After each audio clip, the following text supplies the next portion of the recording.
right, hello, welcome to Adventures in Lollygagging. We're back tonight. We're playing more Coriolis. We are continuing our Flowers of Algorab campaign. We haven't played for a month, so I don't think any of us remember entirely how to play. But we didn't really know how to play before that, so I doubt there's going to be much of a fall. So that's going to be great. Oh, but it's fun. It's fun. And that's what VTTs are for. We've been begging and begging for Jeff to run the campaign. We love the opening so much. I can't tell if you're being sarcastic or not. No, I don't think so. Is he? I don't know. Look at him. Look at him grinning. That's why we're all here today. Finally accepted the offer. Okay. We have accepted the offer. There's definitely some discussion over whether we were going to continue or not. But we're going. We're going to go for it. We're going to go for it, and we'll see how it goes. Yeah, there was no dissent or anything. We just did a check-in. Well, I did get some.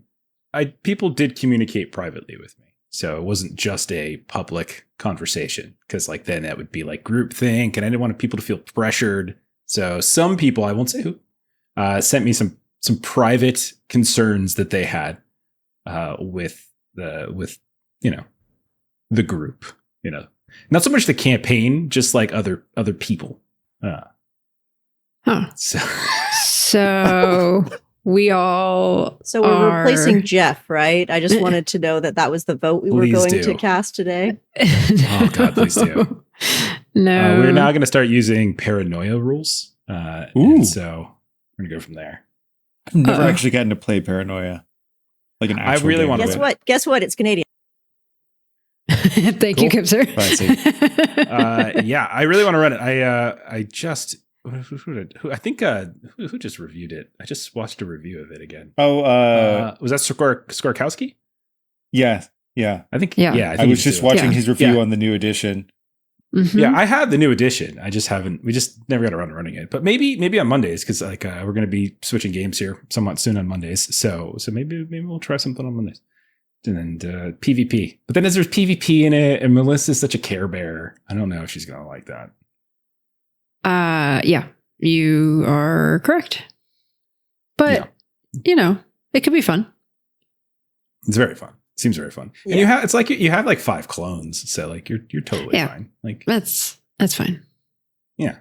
As long as there's no like lying involved. Like we can take each other out. But there's a lot of lying. It's a weird setting. Yeah.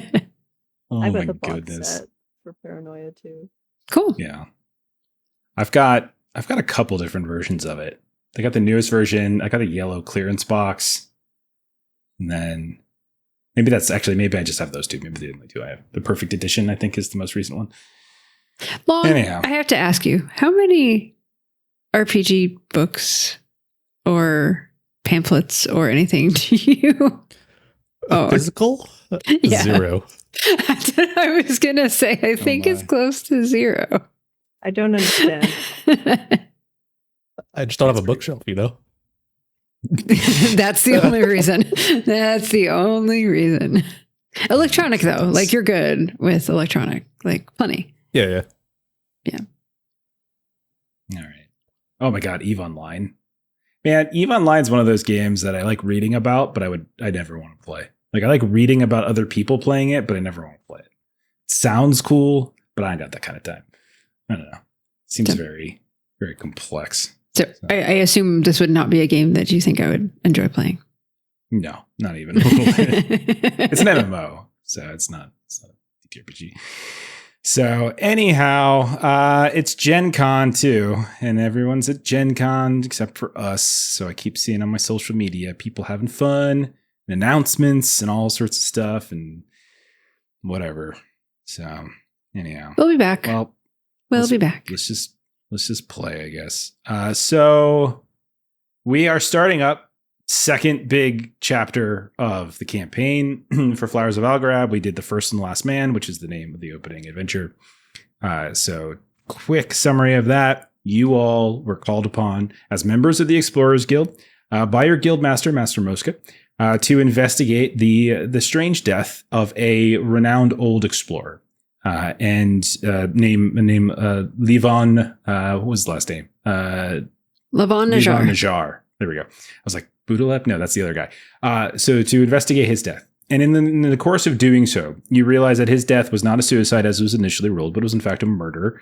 And it tied into some kind of discovery, this old builder artifact that he and his old partner, Gar Butaleb, a sort of member of the Black Toad, they had discovered in the old archives. And as you continued to investigate, eventually you talked to Gar Butaleb, became friends with him. And that led you to this obelisk, this Ramda obelisk on the exterior of Ship City, on the asteroid itself. And when you took that particular tablet, that builder tablet, and you inserted it into the obelisk, it gave you this strange 3D holographic projection of Ship City, including this little beacon right there in the middle of it. And that discovery led you to believe that there is a builder vault, like the builders being this ancient alien race, right? And that there is an ancient builder vault right here in Ship City, beneath the Well of Souls, which is like where the dead, the renowned dead, are kind of thrown down a well. And you all not decided, but were basically assigned to go on a delve. And so you dove down into this well. You had been getting dogged throughout the couple of days in which you were doing this investigation. One by a golden masked potential Coriolite assassin, and also by possibly a corrupt Zapti constable as well. You eluded the constable and made it down into the well. And then while down in the well, you were attacked by this assassin and you killed him. You pushed forward and you found a group of these renowned figures, these kind of guards of the city of the dead. They were absorbing what looked like blight from this ancient builder vault door, which is the most strange thing that you could possibly imagine. And you got into a fight with them, and it was really, really dicey at a certain point, as many of you were taking injuries, but eventually you did prevail, and you were able to push forward into this builder vault, where you discovered a mummy, basically a mummified corpse that was in the midst of some kind of growth. And as you looked at this body, you realized they were wearing a jumpsuit from the Nadir, which is this age-old generation ship from before this Lost Horizon, from before the Old Horizon. So hundreds of years old, long missing. And the whole reason that the diaspora had moved from the Lost Horizon from the Old Horizon to where you are now was this stray hope, this little blip, this little like signal they got once that just disappeared and never came up again. And so most of you have basically just been stranded in Ship City and making the best of it. So also, like, this strange signal started to kick out from the body as you approached it. It kind of created this huge blackout all across Ship City, and it made Armande kind of have, I think it was Armande, have this like weird little vision of lights and strange things. And later on, he actually saw the figure looking at him in a nightmare or a dream. Also in the hand of this mummy was some kind of sphere, this old builder artifact that Rador had read about at some point, some theorized object, some artifact called a singularity sphere, which was theorized to allow for extremely long distance communication. So the belief there from you all was that this sphere somehow sent a signal out into the universe, and then something responded. And you all managed to get out of there, debrief Master Mosca about what happened. You all were kind of falling apart a little bit at the seams. And so we're going to pick up, we'll say maybe 2 weeks later. And in that time, you all have been able to heal. None of you had any injuries that were going to go beyond that. So all of you are able to heal, get your health back, get your hope back, all that kind of good stuff. So we'll say 2 weeks have passed since this event. And you do remember that when you came out of the well, all of Ship City knew about this. And it was the talk of the entire asteroid. That's all anyone could talk about. What the hell just happened? What's going on? What is this, etc. So let me just ask you all, as a way to get started, what have you been doing for the past 2 weeks? You don't have to make big scenes out of it. Just what do you think your character would have been doing generally over the past 2 weeks, as you had a little bit of time to rest, relax, recuperate? So what about Armande? Let's start with you. What do you think he's been doing? I was going to go look up. So I know one thing that he would want to do is go to the library is not quite the right term for it, but where everything had just gotten knocked. Yeah. Where everything had gotten knocked over and it was going to take them forever to get things. He's going to try and help if they would allow help. Sure. And so we'll see a little montage of Armande showing up. The last we saw, we heard of that place, there was a murder, maybe, or the death that somehow related to Blight by the librarians that you had met had passed away on the street. So after that investigation dies down, after like the authorities, the constables, the Zapties are satisfied that there isn't like this spread of Blight, they will open up the archive once more to its various archivists. And yeah, you can spend time if you want lending aid. They'll be grateful to it. Grateful for that aid, as there's been a lot of destruction there. What about Kef? What do you think Kef has been doing with her 2 weeks downtime? Kef probably sulked back to Zerzum Mechanicals for a week to recover. Maybe pocketing a few things to try to like bang up our own ship here and there, a little few gears here, a few bits of motor there. And then in the evening, she'll still go back to the Night Owl for rest. And kind of still tweak and work on these little music boxes that she makes. Hidden away in her spare time. Fantastic. And what about Richter? What do you think Richter's been doing for the past 2 weeks? Yeah, I got banged up with a couple injuries that I'm recuperating from. Broken ribs, the gouged eyes with just scarring left behind. And then honing my reflexes again, trying to get that combat mindset in, the reflexes going. So I've got bodyguard training. It's a talent now. Okay. All right. Fantastic. Do you think you visit with your brother at all, Rashid? Or does he visit you? Yeah, I did pay him a visit. Just to inform him of our last delve. Okay. And then finally, Rador. What do we think Rador's been doing for the past couple of weeks? So Rador had a broken leg, and so that was something that needed to be recovered there. So definitely spending a lot of time.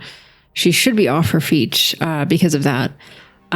Something that I had made a note of that I had picked up was a necklace that we had picked from a dead body. The note that says has a locket to open later. So definitely, at some point in her recovery process, that would be something that she would be taking a look at.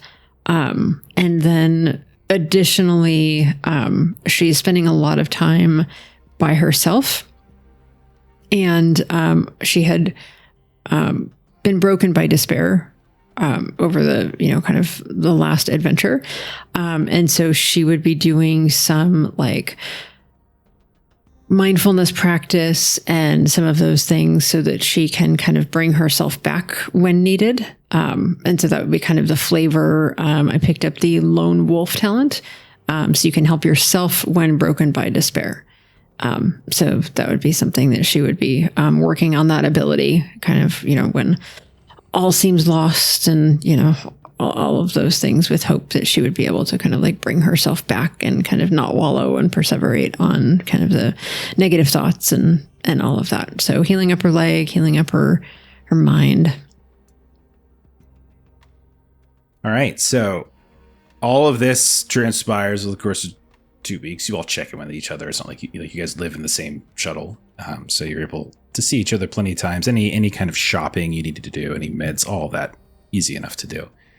And over those 2 weeks, the news about the incident in the Well of Souls continues to dominate headlines. It continues to dominate mainstream media, but also these zines that come out from time to time, these occasionals where people are regularly theorizing just what exactly this means. Like, we're finally not out, we're finally not alone. There's somebody else out here. Like, and there's all sorts of theories about what that means. Most of them are completely aimless or they have no real substance to them. It's more about hope than anything. Some people align it with various icons, religious things, religious concepts. Others, they just kind of look at it from whatever perspective that they might be. Gardeners are looking for maybe this new, wonderful, lush world out there. Historians and archaeologists are wondering if maybe the Nadir, the people of the Nadir, found a place to settle. So all of these are types of stories that come up. After about 2 weeks, you all are summoned once more to the Vermilion House, which again is the headquarters for the Explorers Guild.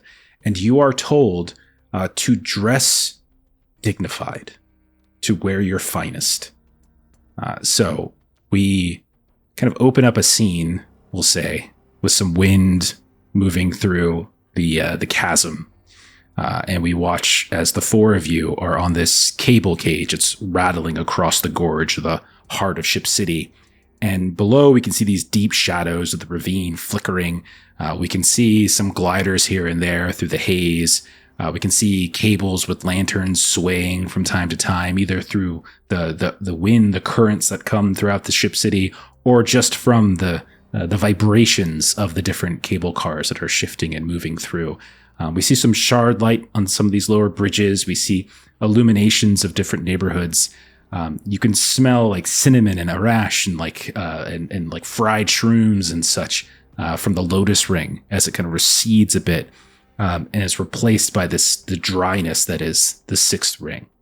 And up ahead, you very clearly see your destination, the Vermilion House. It was once a hospital. Now it has been retrofitted or revised into this home for the guild. It's this sand-colored stone walls, multi-leveled, all these arched windows, very dignified-looking building. And we see the four of you with Pyrex probably perched atop Rador's shoulder. We can see you moving through the courtyard, which does seem to have some hustle and bustle. You can see that there's messengers and pages kind of moving back and forth here and there. You see other delve groups, delving units kind of coming in and checking in. You see some people from like the research area, in the research section of the branch of the guild as well, like lingering out in the courtyard as well. But you have no real trouble getting through. And when you get to Master Mosca's study, a couple floors up, the assistant doesn't give you any harm. It jumps out of her chair to open the door for you and into Master Mosca's office, this corner office. And you can see as you walk in that it's bedecked in bookshelves that are covered in maps and artifacts, this old delving gear. You can see that Master Mosca is standing behind her desk studying what looks like a map and some reports. If you get close enough and peer, you can see it's Mubara 4, which isn't relevant to what you all are doing, but you can kind of tell from looking at it. You can see steam coming out of a cup of tea nearby, and you notice that she's not alone. You can see Arak, her big black bird, is immediately glaring at Pyrex as you walk in, and Rador, you can feel Pyrex kind of unsettled a bit, kind of digging their talons into your shoulder. But you also notice that there is somebody else here, sitting in this quilt-covered couch off to the side. And you all would recognize Master Orlov of the Research and History branch. Kind of a shorter, squatter man, balding. And you can see he wears these really thick spectacles, and he has this crisscrossing colored vest. And he has a robe that has been, pushed back a bit to show that vest. And he is there kind of flipping through the files in a folder. And as the four of you walk in, she looks up and she smiles even. And she says, "It is good to see that all of you appear to be in finer health than when we last spoke. Yes?" I would say Rador maybe has like a walking stick or maybe a kind of a cane or something that she's walking with. Thank you. It's good to be up and about again. Good. Very good. Just a quick mechanical question. Yeah. The mental afflictions, we have to roll for every... Do we still have them, or would we do two rolls? I think you can get rid of them at this point. In the time that we had, they would have probably faded. Because we had a little bit of time at the end of the first arc, and then I added even more. So I think with that, you guys have probably kind of calmed yourselves down a bit. Okay, cool. That changes what I would say. Yeah, no need to roll play that. Still being in effect. Lying all the time. Yeah. Yeah. Kath will just go, "Did you smell something weird? What are you on? You're happy I'm in good health?" Of course I am happy that you are in good health. You are an explorer, as much as you try to pretend you are not. I look sideways at Rador. And she just sort of looks at you and just sort of like, just bow. Just say thank you. It's very kind of you. Thanks. We're glad to be better too. Good. It is very good. Yes. Well, I am hopeful that the 2 weeks that we have given you have been sufficient to rest and recuperate. But that time of leisure is now over, as the guild has need of your services once more. Yes, of course. That's good news. However we can be of service, just let us know. I'm very pleased. Within reason. And she ignores Kef and looks directly at her. I'm very pleased that you said that. Yes. We have, we have news. Orloff, if you would please. And he stands up and he comes over and he's like, hello, explorers. I have been spending my time the past 2 weeks with my staff. We have been taking the time to peruse our old records and archives. We have been fascinated by your discovery, and as the Council of Ship City and as Master Mosca have directed us, we have tried to find some answers, some context, and based upon your discoveries and our research, we have put together a bit of a report. You will be needing this. And he hands this report over to you. So let me go ahead and share it with you guys, and then I'll let you read it. You have a handout. Yay. Yeah. So it's very far. I'll drop this in the Discord later, but file to AM report archive report summary. It's got all this very formal looking letterhead. It is from Master Orlov, Research and History Branch, the Spinward Wing, to Master Mosca, Master Rudever, and Master Armatala, regarding the find below the City of the Dead. And it begins, fellow masters, even though you are not masters, you appear to be getting a copy of this. And it says, it is no overstatement to begin this report by pointing out the exceptional nature of these recent finds. In fact, I can think of no more extraordinary discovery since the discovery of the cave of Sira. The particulars of this find are perplexing to say the least. The facts of the matter are this. Melissa, go ahead and read the section on the body. So the body. At the center of the chamber, on a raised platform, was a humanoid figure, mummified but remarkably well preserved. The figure wore a white, archaic vacuum suit marked with the insignia of the Nadir, the Ark ship declared lost during the voyage to the Old Horizon. The helmet bore the crescent and star emblem, now widely recognized, and a shoulder patch on the left arm reading Nikovar, in a script similar, but not identical to, the language of the Old Horizon. The person appears to have died approximately 500 years ago, thus predating the arrival of the diaspora by more than 300 years. The body has been transferred, under full seal, to the Explorers Guild archives for further analysis. And at some point, Armande, there was probably a day or two when you were dealing with various guild archives things where you might have been disallowed going in one day, or there might have been a hubbub, going on that day, and likely would have been the day this transference happened. Why don't you go ahead and read the next section, Armande, on the flower? I'm not a good choice for doing this right now. I'm sorry. Okay, I'll go ahead and give it a read. So the flower says, it's a specimen of a dried flower, was found in a synthetic pouch in the left suit leg of the mummy. This flower matches no record from the Gardener's Guild. So Kipser, you want to read the sphere section? The sphere, cradled in the figure's hand, was a small black sphere, perfectly smooth, cold to the touch, and roughly the size of an apple. It emitted a faint, irregular shimmer before activation. Upon contact, a shrill sound was heard, followed by the emission of a high-frequency signal across several known and unknown bands.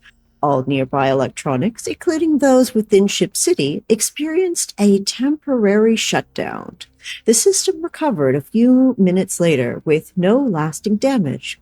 The object is believed to be a singularity sphere, a suspect builder artifact likely to have been used as some sort of communication device.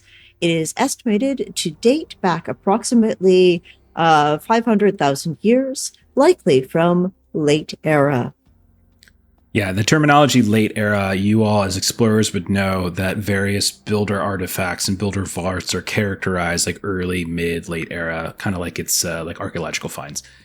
And then finally, Richter, if you could read this section for the signal. The signal. Evidence suggests that the sphere did not merely broadcast a signal, but also received one. Initial analysis indicates that the signal is directed towards an unknown system or receiver. However, triangulation of the signal's point of origin will require at least 2 additional spheres. Until then, its destination and any response remain unconfirmed. Curiously, the Astrolab detected several signal pings that seem to be connected with the activation of the sphere in all 4 systems of the Hammurabi arm: Gahand, Ninhulam, Habanatum, and Auriga. The sphere has been secured under controlled conditions within the Explorers Guild archives. Fully studying is ongoing. In Truth and Service, Master Orlov. So, as you all are like crowding around or reading maybe verbally certain aspects of it, you can tell that Mosca and Orlov are kind of waiting, like letting you take the moment. But Orlov is like hovering right next to you, and every time you like read over a certain section, like he'll point to that and he'll like begin to explain the very precise process through which him and his team actually found this information, until Mosca will kind of like shush him and then eventually get him back. He seems very excited to talk about the process through which they found and discovered some of this information. So once you're done, Mosca will turn to look at you and will say, so, as I said, the guild once more has need of your services. You have been invited, though that word is not the most precise that we could possibly use in this situation. But you have been invited to represent the Explorers Guild at a special meeting of the Council of Special Affairs.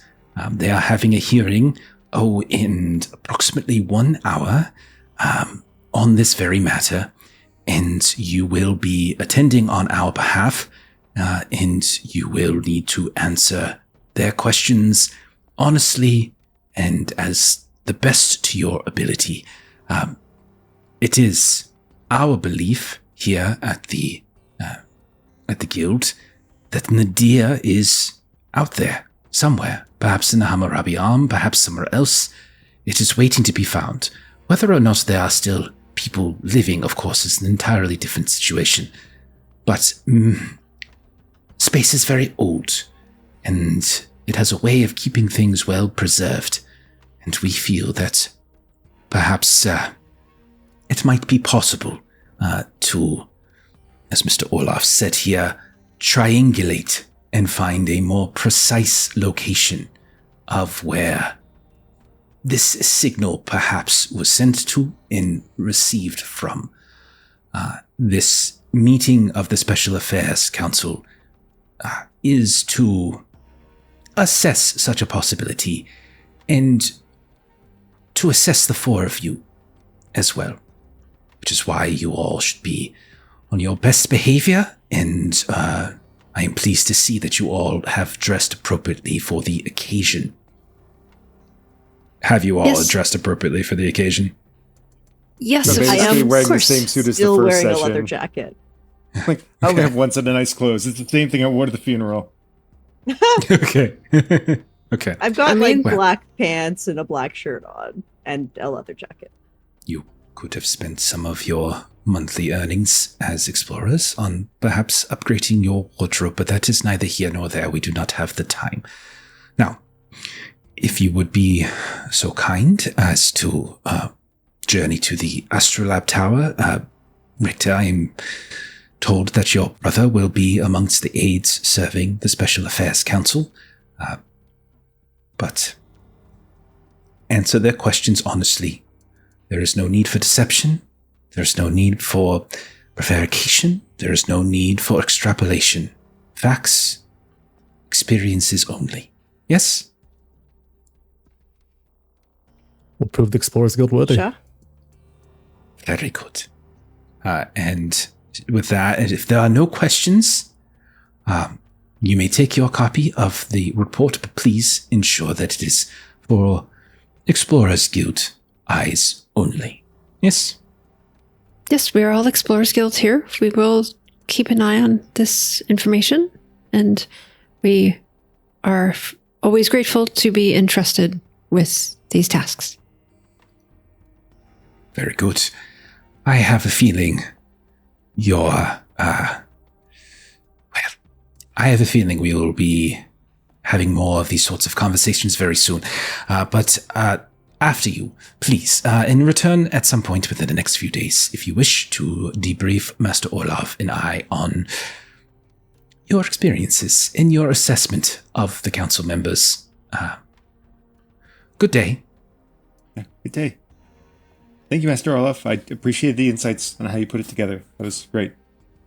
And when you say that, his eyes light up, and then he starts once more again. No. Well, it wasn't just me. I have an entire team of several Orco historians, and we were working day and night and day and night. This particular section here. We have to go now. Yeah. Oh, yes, of course, of course. Okay. Perhaps we'll discuss it later. Yes, if you have an interest. Really? I would love that. That would be so cool. Yes, Mr. Loutreides. Yes, yes. Yes, sir. Wonderful, wonderful. And now off with you. Okay. Yes. And Richter is sort of like elbowing Richter a little bit because he's sort of the older one. They want to know what we think about the council. They care about our opinion on these matters. Well, we were the ones there. We can't really ask anyone else. Oh, but for them to... And Richter is just sort of excited that they've kind of gotten to a point that, you know, the masters care what we think about things and reporting back on our experiences. Yeah, this is quite exciting. What do they really want, though? Is it possible that we might have an opportunity to venture out and attempt to assist them in this attempt at triangulation? That would be a very exciting opportunity. And then if you're okay with it, Kef, and if you're not, but you'll sort of do the thing of like kind of like the lick your tongue, wipe your face. You're going to try to clear off some of the oil from Yes. You probably chase her around a little bit, but yeah, she's you've got a little smudge. It's fine. I'm clean clothes. Yes, the whole look is good, but just right there, you've got a little. I'll take it.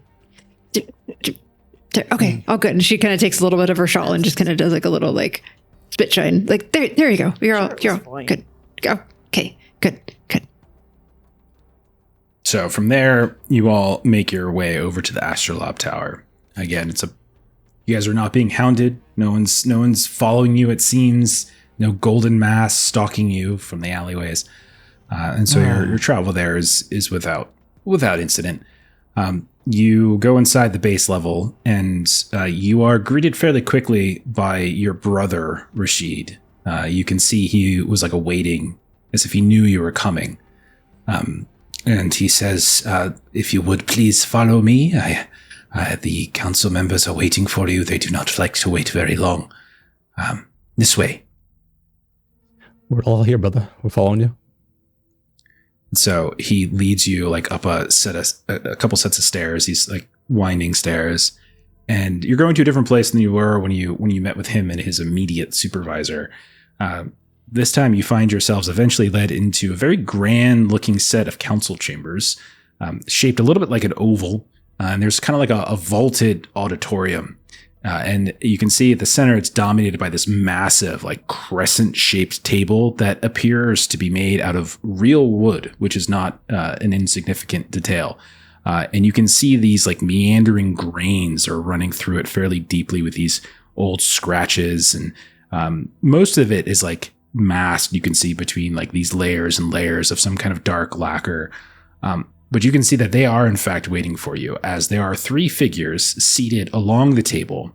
And in the shadows behind them, you can see that they each have aides. And once you are led in by Rashid, you see that he moves around to behind that table, and he takes a position behind one of these council members.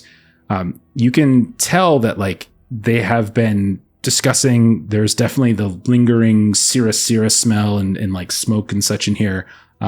And there are some heavy drapes that you can see are covering this wide window to the chasm. And so there's some light still coming in as well. But around the table, starting with who Rashid moves behind, you can see a woman who is very well dressed. And you can tell that she is wearing this long azure gown that seems to sort of drape from her legs down to the floor. It's embroidered with these constellations and stars. And you can see the emblem of the Eye of the Conclave. This is a very high level, like navigator position, right? And there's this thick golden chain necklace. And in front of her, you can see stacks of what looks like books and almost like some kind of calculus machine sitting in front of her, some kind of tabula. You probably would know who this is. This is Milrook Gand, Eye of the Conclave. Very, very powerful person within Ship City. And then moving kind of to her left, there is another woman, much older, you would think. Long gray hair. It's bound up in a bun, and you can see there's this long like hairpin sticking out of it, made of what you think probably is like real cherry wood. Probably heirloom, something Old Horizon, wearing these yellow robes. And it takes a second for you to realize that this, what you might have thought might have been a necklace or a sash going across her chest, as it moves, and you realize that it is connected to some kind of like green lizard looking thing. You've heard stories of certain Garuda not necessarily taking bird form. And as she is sitting there assessing you, and you are taking your seats on the other side of this auditorium, you can see it move and shift, and sitting on her shoulder is this green lizard that seems to be eyeing you and eyeing Pyrex as you come in. And then finally, you see to her left is a relatively obese gentleman, big smile on his face, and he is dressed in these like some kind of loose fitting tunic, but that it is utterly studded in all sorts of pockets here and there. And every now and then, as he was maybe waiting for you all to get settled, and like aides were kind of coming and whispering in people's ears, you see he like picks out like a bolt or some other small little piece of machinery to fidget with, and kind of puts it back, and it kind of calms him down, as he seems fairly anxious at this point. But it is the second two. You would possibly know these two as well. Nefeli Bar Ezravili was the second woman. That is the High Gardener. And then finally, there is Vesla Samaran, the Synod of the Machinist Guild.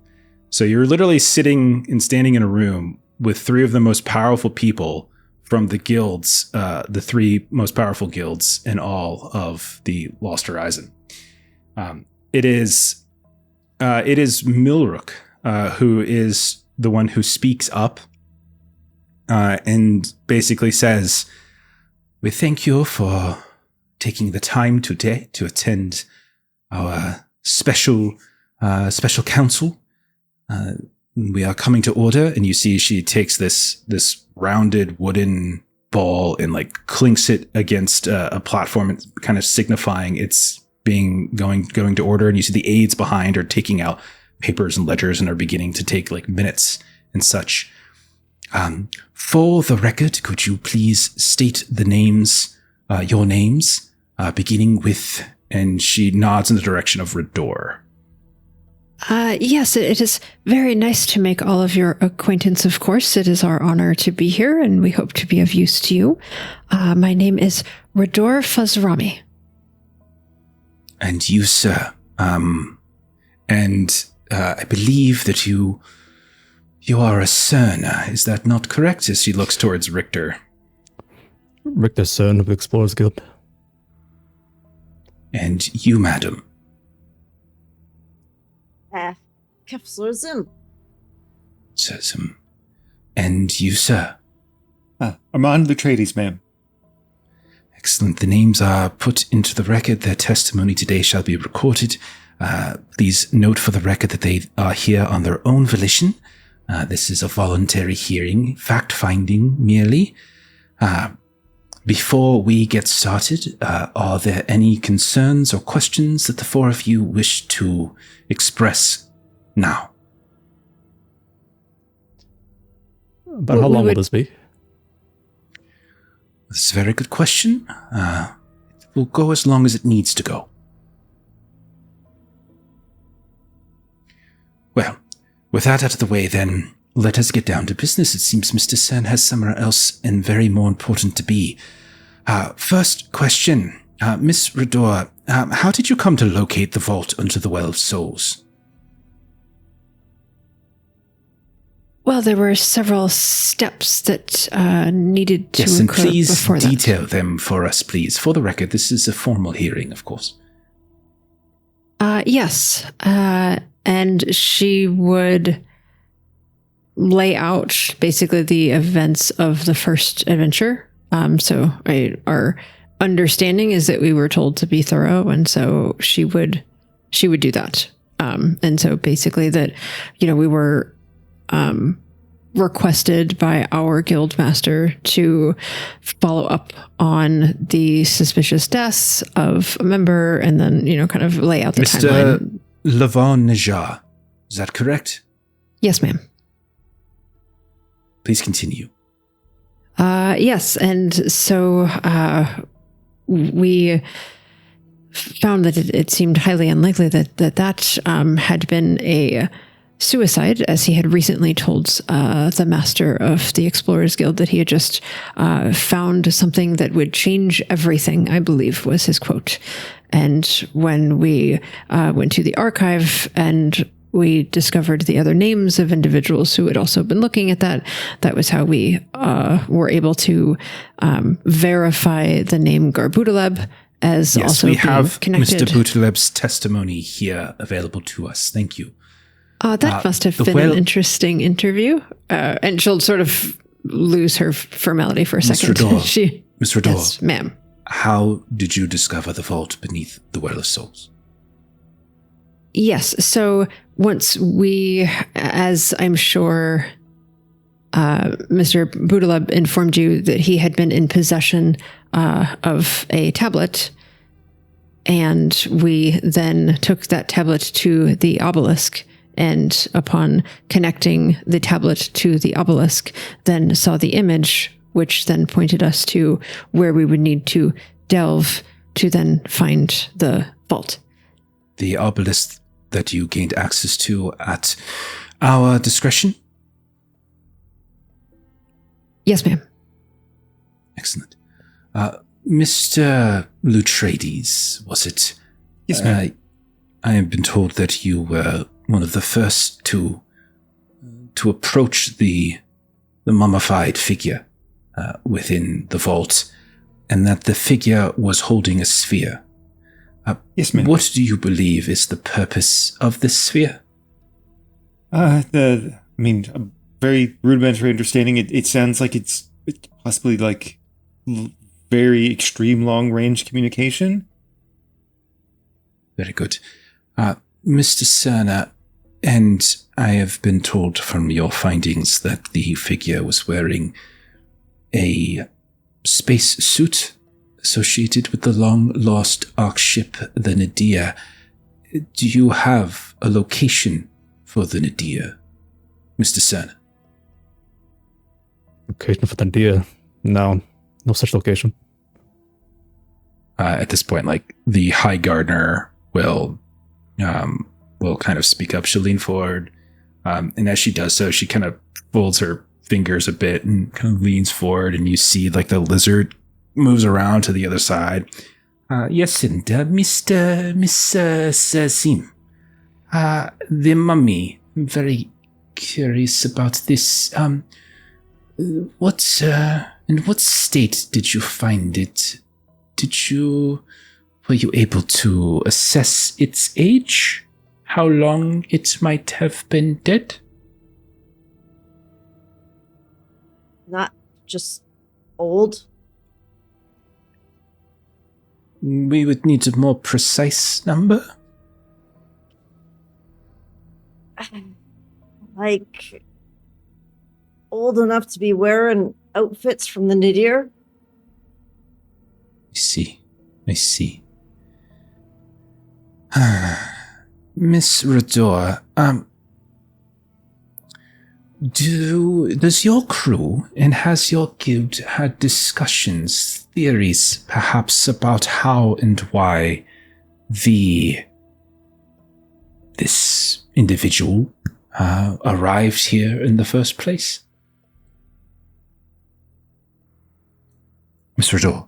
We Your attention, do, and please. she's sort of like looking back at the report summary because we personally certainly don't. We, as individuals, we're not able to age the mummy, nor do we personally have theories. It is appearing that some additional triangulation might. I don't mean, Miss Rador. I hold the Explorers Guild in the highest esteem. I am just curious what your opinion is, as a seasoned explorer yourself, as someone who has studied and explored the cosmos around us. What do you believe?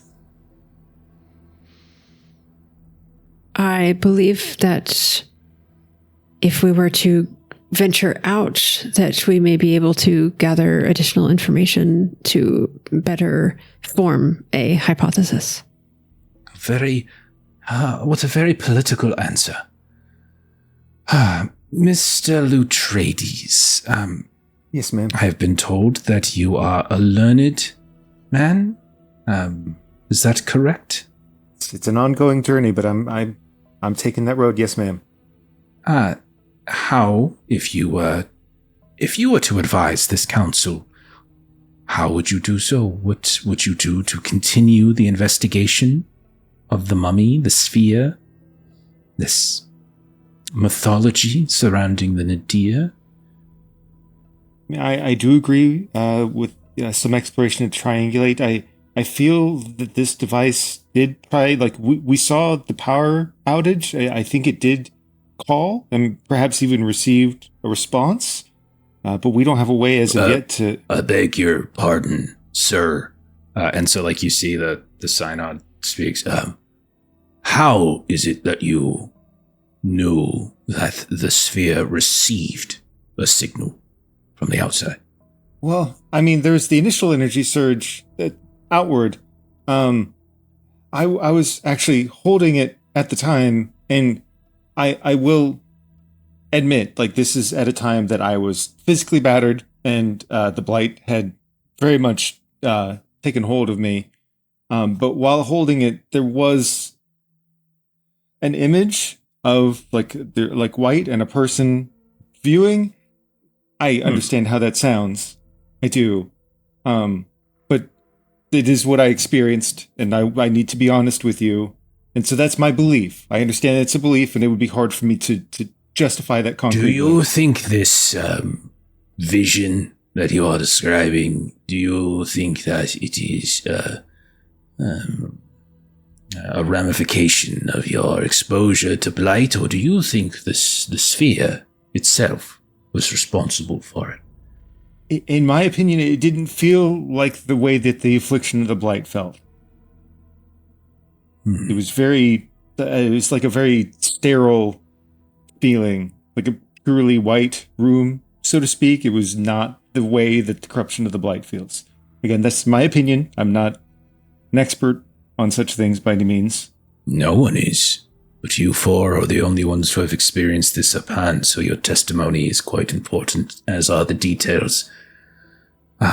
In this power outage, as you would clearly know, my role here is one as representative of the machinists, and when there is power loss across Ship City, that comes with a great deal of concerns. So he kind of looks around. Mr. Cerne, was there any specific triggering mechanism that caused this power surge? Did it come before or after Mr. Loutreides touched this sphere? Did it come proximity? Did you attempt to connect it to battery cells? Details are important, Mr. Cerne, so that we can discern whether or not this is something that could happen again. It's hard to see at first. I remember hearing Armande getting hold of the sphere. And even I saw it. A little light source. Flee the room, flee the vault. Something left after he touched it. Fascinating. Very fascinating. Well, I have no more questions. Well, save one. Mr. Loutreides, are you the only one to have physically touched this sphere? To my knowledge, he'll look to double check if anybody else did, but I believe so. I mean, what happened after that initial time was concerning enough that it seemed appropriate to limit continuing to handle it. It's very prudent.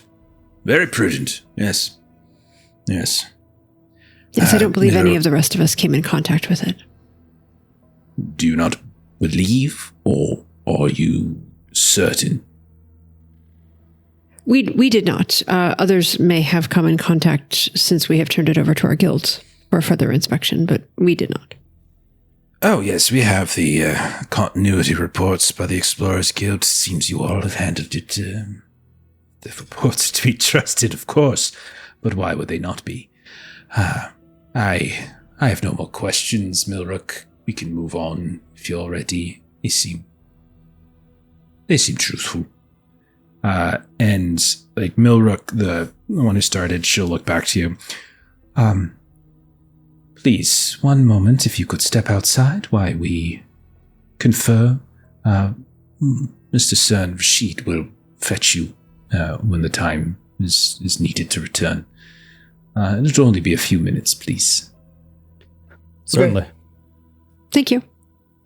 So you guys are like let outside, and like you can see your brother is just kind of lingering there, and he's got like a worried look on his face and kind of concerned, and but like he's kind of standing there waiting and waiting. And he's have there been any other incidents that you did not divulge to the council?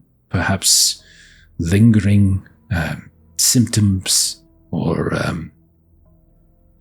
sicknesses, illness, something you might have taken from the mummy's body itself before reporting it to your guild leaders. Now is the time to say so. We've all recovered quite well. We've left all there is on the table. If this is the truth, then... This is a Melissa asking Jeff question. The locket that I have, that wasn't from the mummy, right? I picked it up well early. Yeah, that was from the I didn't think so. But as you're asking, is there anything else you picked up? And I was like, I got that. So, okay. Yeah, it was that was from the corpse net. It was one of the bodies around. It was. Okay. Yeah. Just wanted to make sure that I'm before not... the fire pit even. Okay, then I'm not lying when I say no, there was nothing else. Yeah.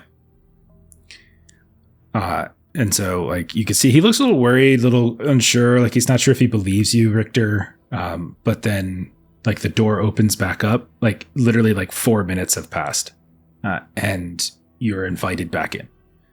And you can see that the same 3 council members are sitting in their same positions, and then you can see that, like, Rashid moves back into his position. Everybody else is like kind of sitting behind, and they wait for you to get settled. And then Milrook once more kind of hits that little gavel. And she says, we have listened to what you have said today, and we have read the report that your Explorers Guild provided us. We are appreciative of both counts. And while we admit that the find below the City of the Dead is astonishing, we do not yet consider this definitive proof that the Ark ship Nadir is still out there. However, there is a possibility, however slight, that the signal from this artifact that you recovered could lead us to the Nadir, or what remains of it, which in and of itself would be a most joyous find. Therefore, it is the will of this council and the Grand Council of Ship City in Jamua that an expedition will be undertaken to find out more about these signal sources that are around the systems of the Hammurabi Arm.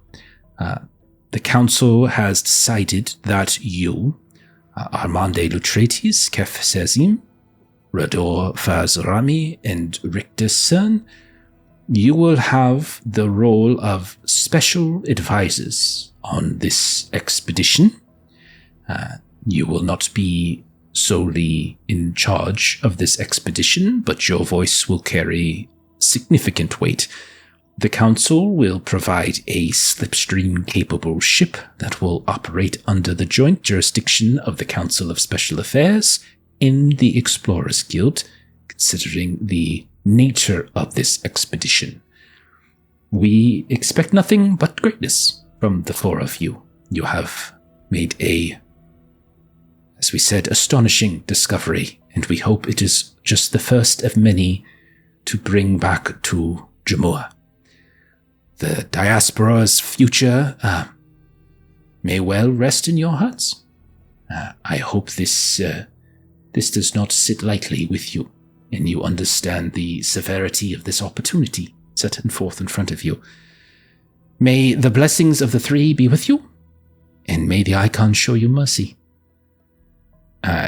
If you have any additional questions, please speak with our aides. They have the particulars.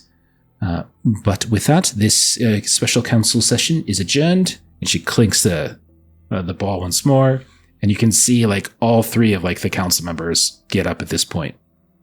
And they like kind of give like a little bow towards you, and you can see they start to funnel out the back, not the entrance that you were in. You can see that there's like special separate entrances, and you can see they start slipping out. And the various aides that have been left behind are like kind of going through some paperwork and kind of shuffling and talking. And then eventually like Rashid will come around to you. But there is like a beat or two between like when that slamming of the gavel and all this kind of shuffling. Does anyone say anything or do anything in that like moment where you're just literally assigned? They just assign you. They don't ask you whether you want to do this or not do this. This is just what you're doing now. Thank you.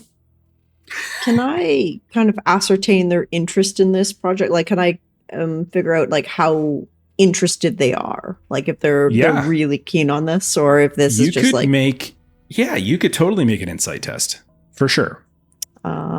Lovely. I presume I don't think I have anything. Yeah. Can I threaten? No. Can I threaten? I don't think that'll go over well. Bonuses, but you could try. For bonus dice. No, I don't think that. Yeah, I'm joking. Well, you know what? New day, full hope. So I'm going to push this. Yeah. Hey, there you go. Ooh. So 2 1s and 2 6s. Okay. You have 2 successes. So there were 3 council members. You can get a read on 2 of them. Which 2 do you want to get a read on? Ooh, okay. I'm going to say this wrong because I had to write the names really quickly. You can just say Navigators Guild, Gardener's Guild. Nefeli, the High Gardener, seemed interesting, and I would take Zerhat or Mel. I'm going to go with the Conclave and the Gardener. Okay, so the Gardener seemed to be the one that, like, you can definitely tell she was suppressing excitement. Like, there was excitement to this in more ways than her two fellow council members. Like, she seemed like she had to kind of suppress some of that, as if she was very hopeful. And I would say, to kind of couple with this, you have certainly heard some through the grapevine, through some of these occasionals and other news feeds, members of the Gardeners Guild have been like interviewed and theorized. Like, there appears to be this like burgeoning theory or hope kind of coming to play with those who are within the Gardeners Guild that maybe the Nadir found a garden type world, right? A world that isn't just this dry old rock, but instead is lush. And you didn't really get any sense from her that she was being like duplicitous. It was just more of like she was trying to be professional when she seemed almost giddy. The other one, the Conclave, Milrook, she, you could tell, was very much more reserved, and you could tell that whenever, like, maybe the other two questioners kind of veered off course or interrupted her, you can definitely tell there's like the hint of a grimace. You got the sense that like she did not care for any hint of her not being able to control this particular meeting. And you didn't get any kind of duplicitous vibes from her, but you definitely tell like any hint or any moment where it looks like the flow of the conversation was taken from her and she didn't have control of it, that seemed to bother her. Okay, interesting. Thank you. Okay. Was anybody else doing in that little heartbeat before like Rashid comes over and kind of gives you some more particulars? I would say that maybe Garuda would want to meet Garuda. So maybe Pyrex might, if there's like a kind of table to hop on or something, might kind of venture in the direction of the green lizard. And not sure if that's something that Pyrex would have seen before, but I'm going to say that Pyrex might have been intrigued at minimum to kind of venture over and greet this lizard. Give me like an empathy test on behalf of Pyrex, right? I know normally you have to do like insight to control, but this is more of like just his general personality, right? So like, you're the influence. So you can roll your stats. It's totally fine. Okay. Do I still get the plus for bird handler? I would say no. Just roll straight empathy, because you're not really you're not telling him to do that. This is more just general charisma. Also 2 successes. Nice. Yeah, you can see as the High Gardener like leans down to push her chair back, the lizard comes off her shoulder and kind of crawls across the table ever so slightly.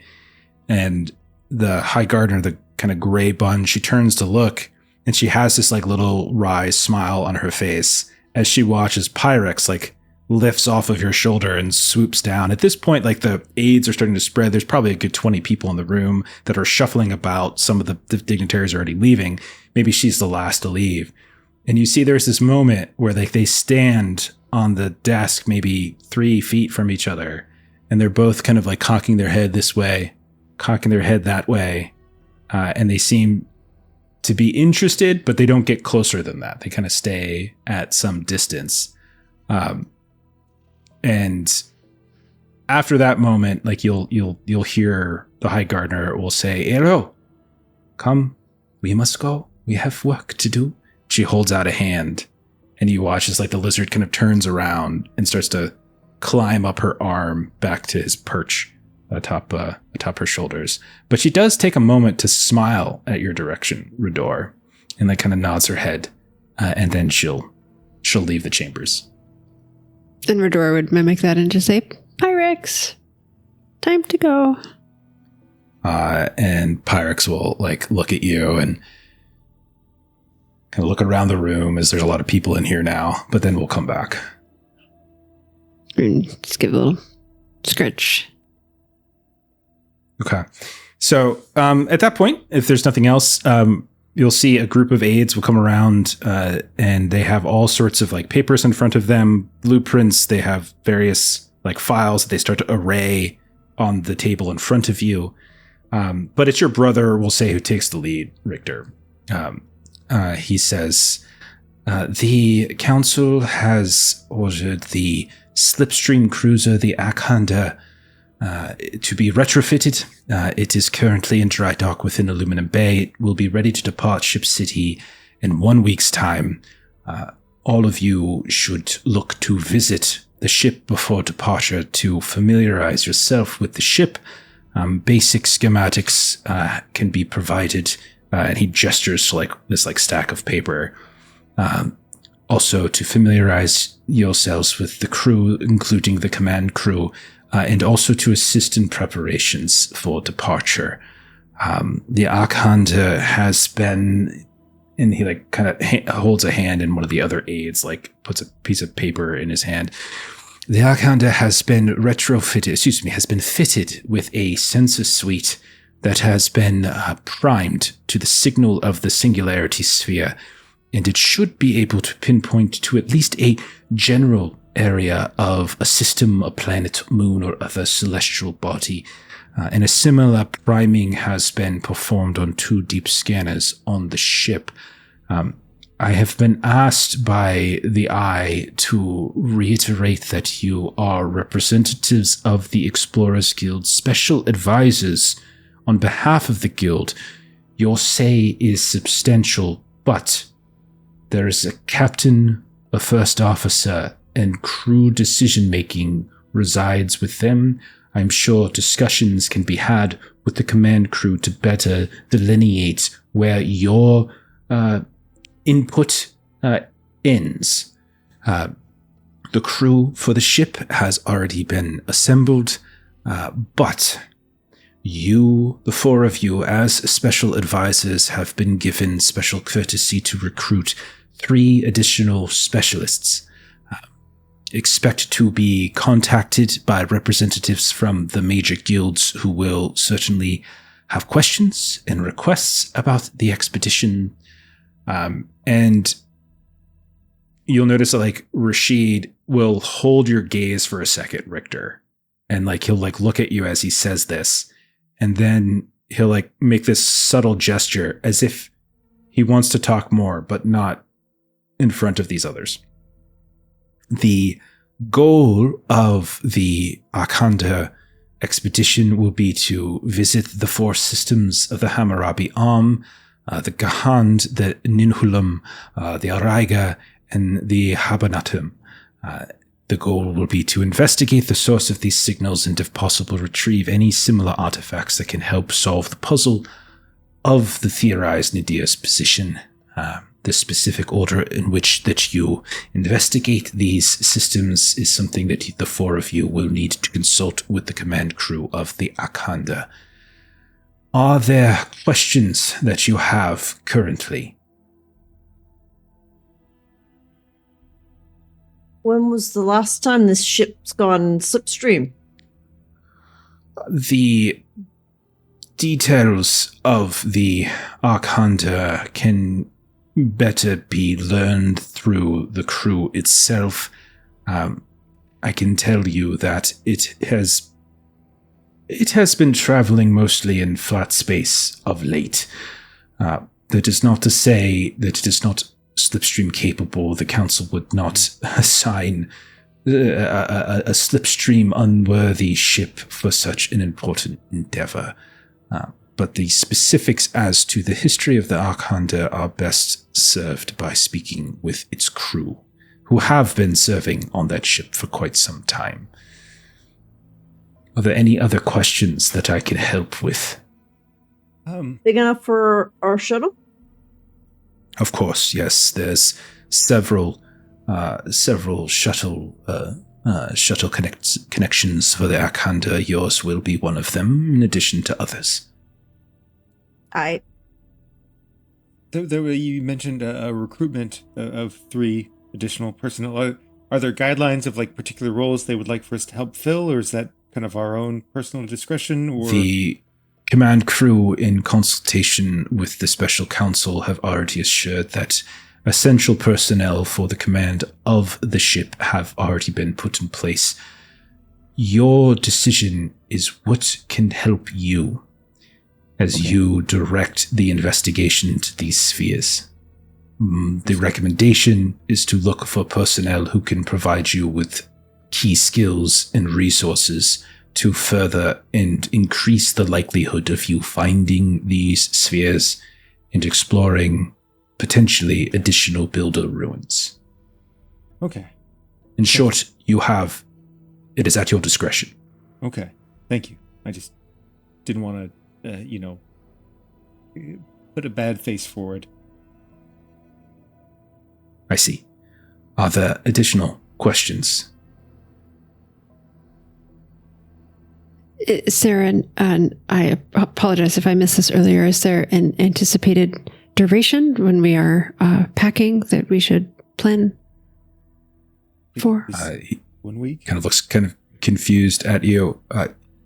You are going into the Slipstream. This expedition could take several months, a year, perhaps 2. Yes. So farewells and whatnot, and not leave relationships. And she sort of like looks over to Armande, not leave any relationships with unfinished business. And she just sort of like... we got 3 spots. We could take his girlfriend if you wanted. I mean, I don't know that label's been reached yet. That she is a really good mechanic. Oh, you should go ask her. We should probably get an archaeologist too.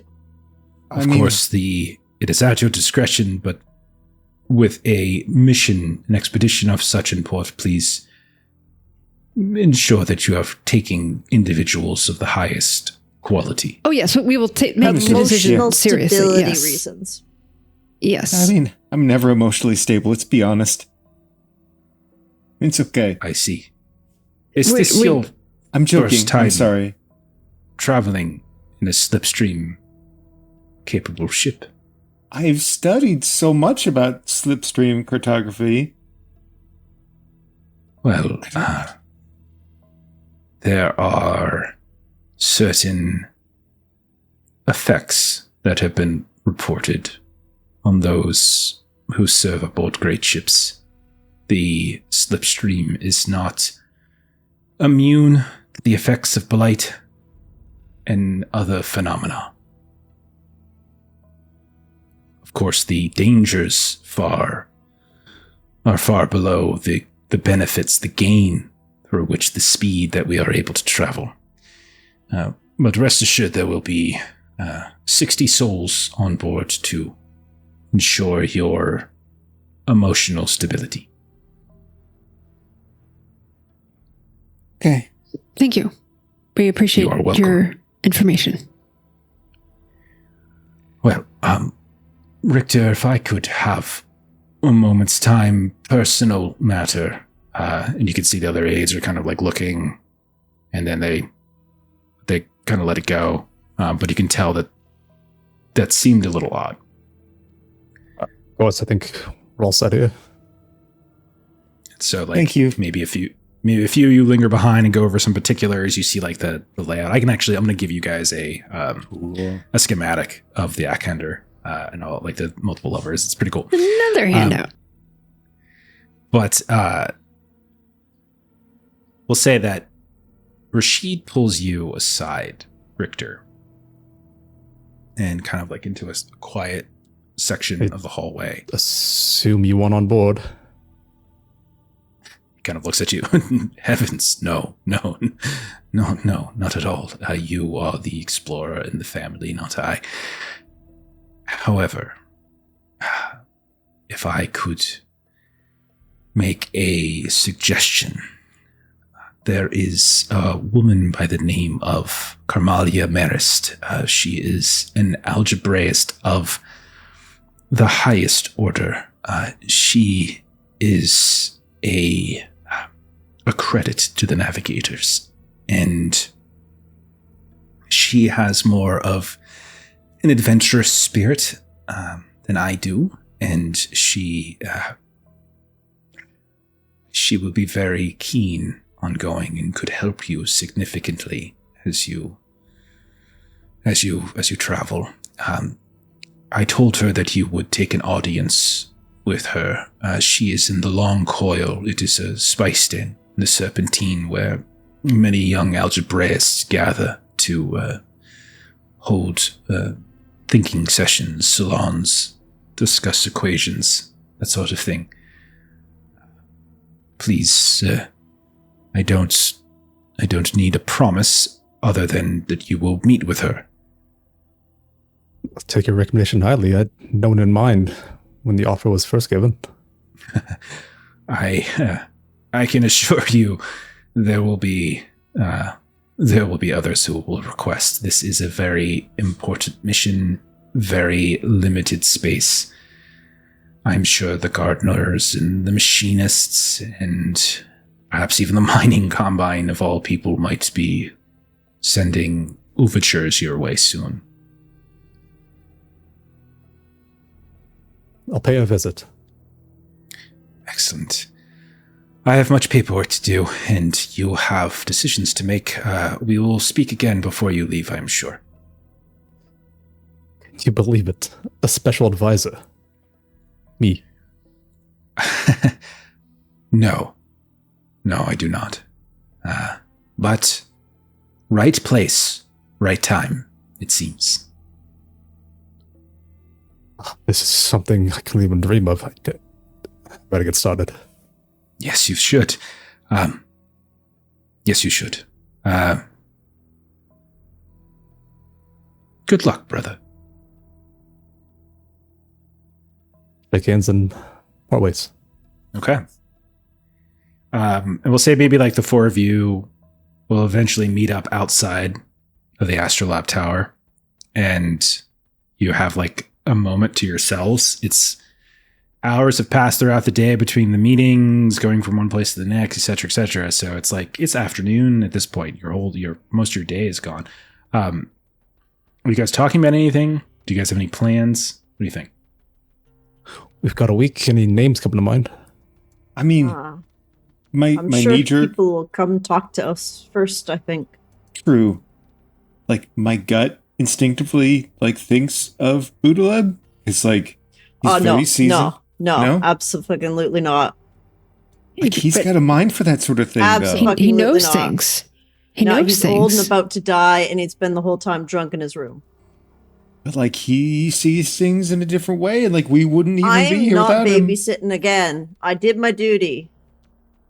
Okay, I thought I'd throw that out there. Nah.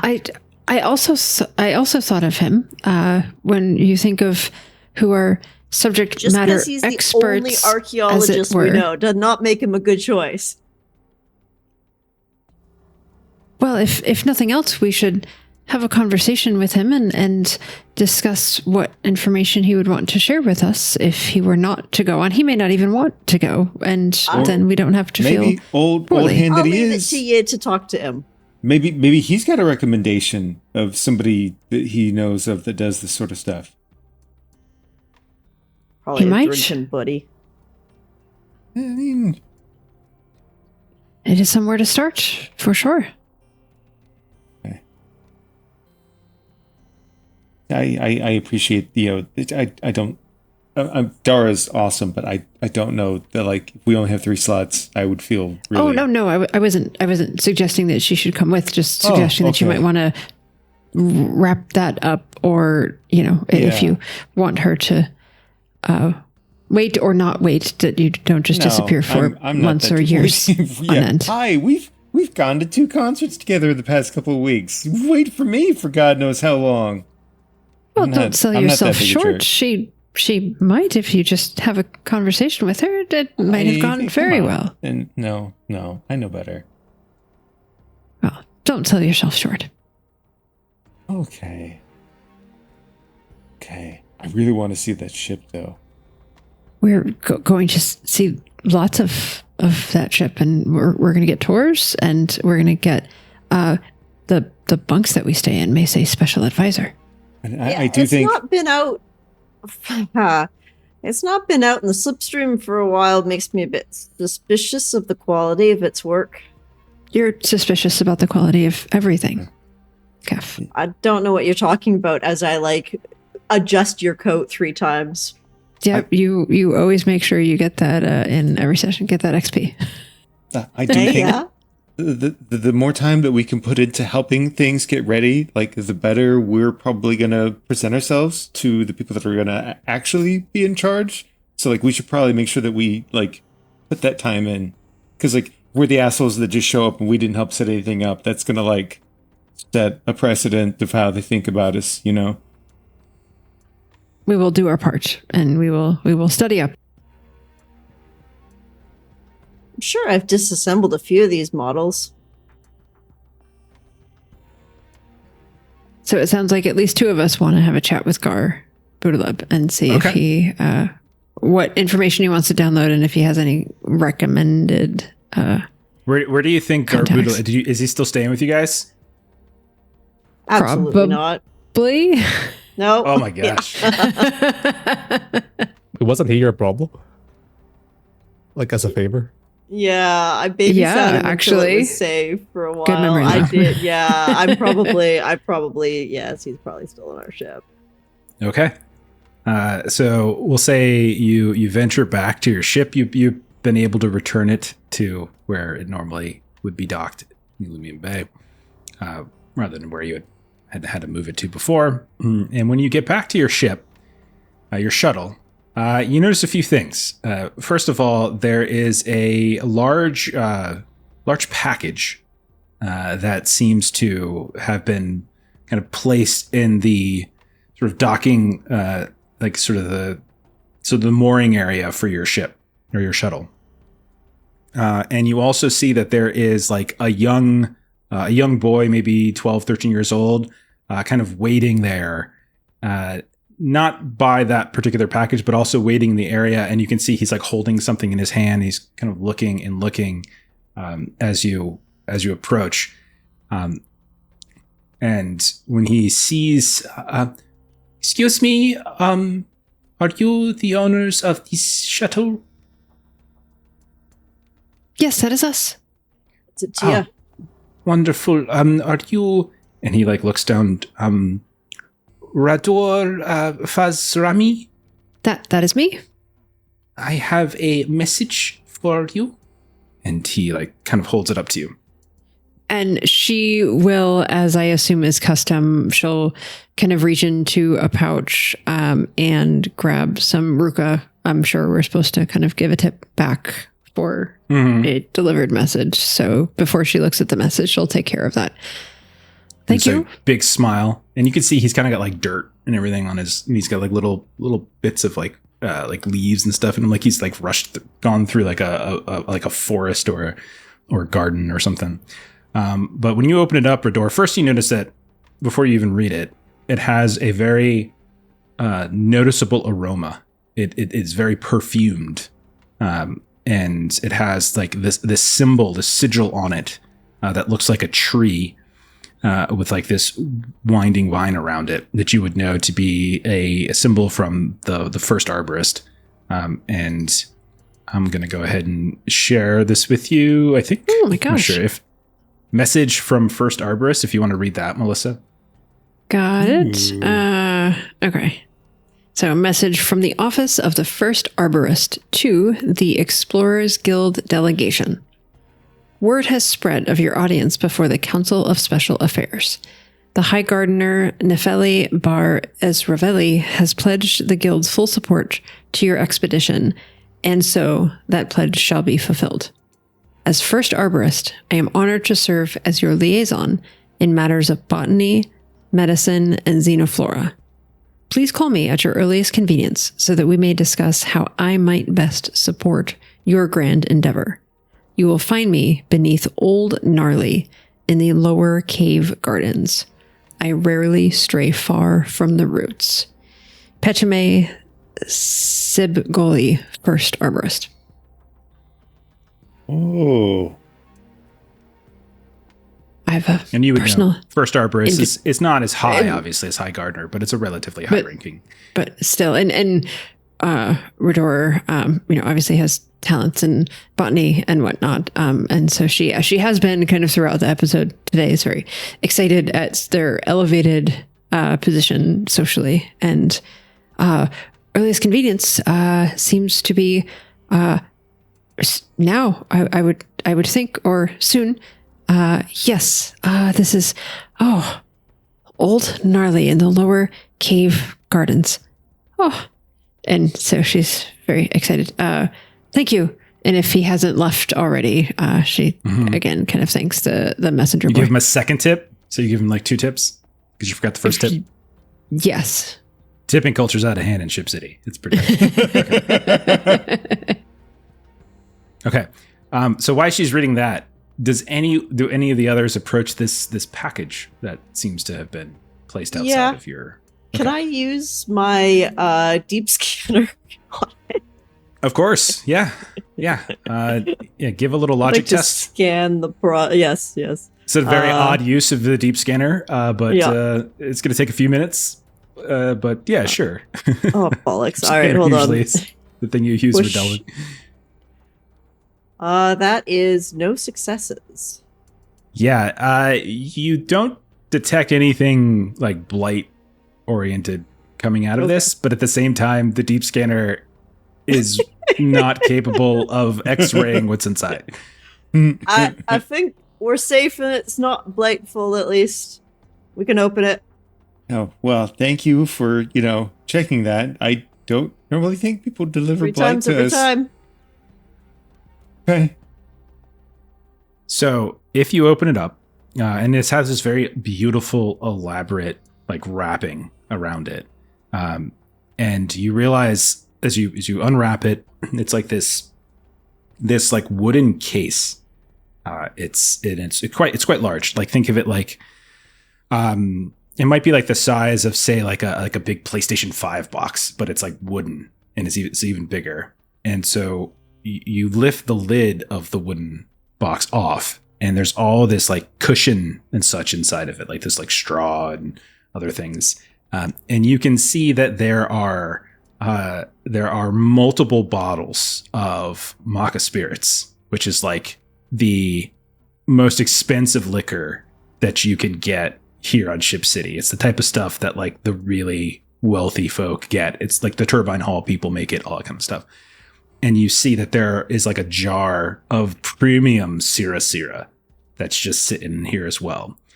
You also notice that there is a small note, and there is like an envelope with this delicate seal that you would recognize as like a Coriolite family seal, the crest of the Asher family, Ashur.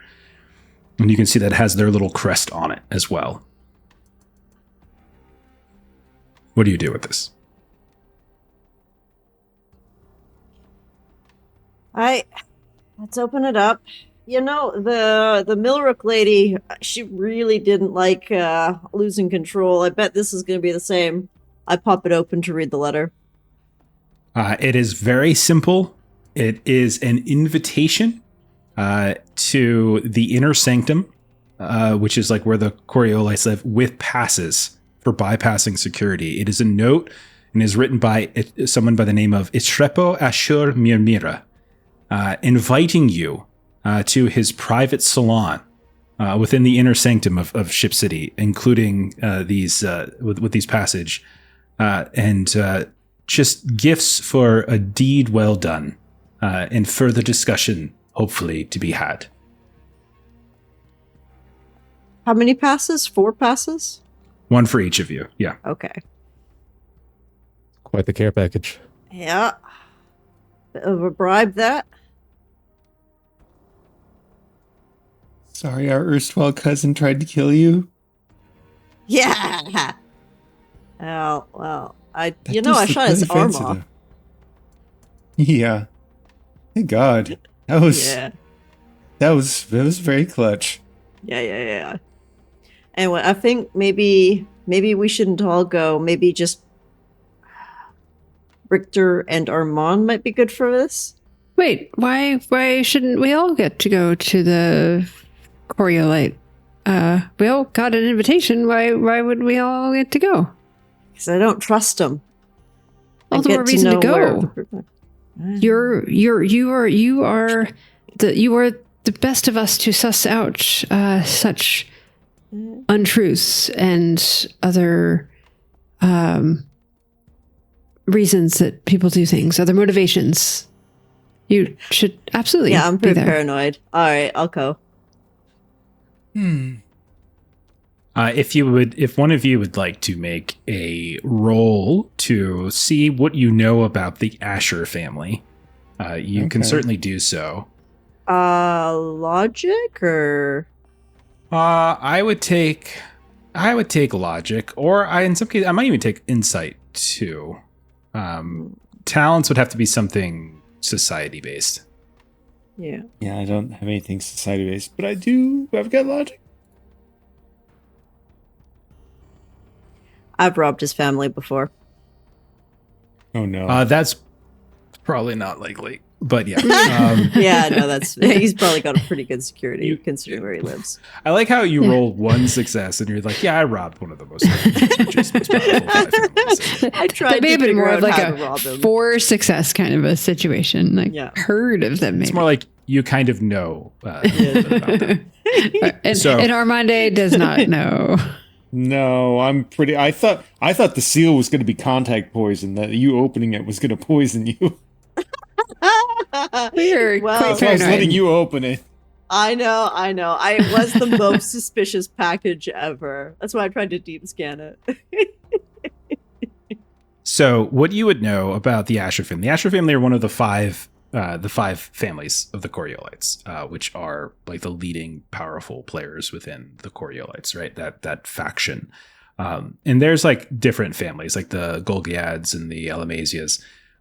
But the Asher specifically are known to be, of the 5, like the most pragmatic of the 5, whereas some of the other families are much more, they believe that they should still rule and that life should be like it was back in the Third Horizon where you came from, that this change to like guild control was fine for when we were traveling in the Long Traverse, but it's not fine any longer. We need to like once more elevate the families. The Ashers are much more pragmatic, and because of that, sometimes like other families kind of look down upon them as having like a weaker heritage. So you might know that little basic tidbit about who they are.